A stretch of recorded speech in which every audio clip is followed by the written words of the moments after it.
Qu'est-ce qui se passe quand on retrouve 7 ans, 10 ans après, quelqu'un qu'on a profondément aimé? 7 ans après un divorce orageux, un couple que tout oppose va être obligé de se reformer pour essayer de retrouver leur fils, un adolescent de 15 ans qui est mystérieusement disparu. D'un côté, on a Nikki, un ancien mannequin, très belle femme, issue d'un milieu populaire, artiste bohème, pleine de vie. Et de l'autre, on a Sébastien, qui est issu d'une vieille famille, qui est luthier à Manhattan, qui est quelqu'un de beaucoup plus réfléchi, méticuleux, pondéré. Au début, les contraires s'attirent. Ils tombent amoureux, ils se marient assez rapidement. Ils ont 2 enfants, 2 jumeaux, Jérémy et Camille.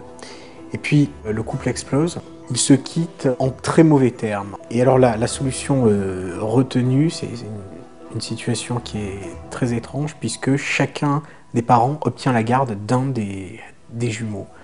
Et donc pendant 7 ans, chacun refait sa vie très loin de l'autre.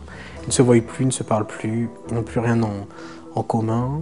Sauf qu'un jour, le téléphone sonne, Sébastien répond, et là il y a son ex-femme qui lui apprend en fait que leur fils, Jérémy, qui a 15 ans, a disparu depuis 3 jours. Et ce qui s'annonce comme une simple fugue d'adolescent se transforme en disparition beaucoup plus inquiétante et finalement va faire basculer ce couple ordinaire dans une situation qui va les dépasser, qui va les projeter de Brooklyn à Paris pour terminer dans la jungle amazonienne.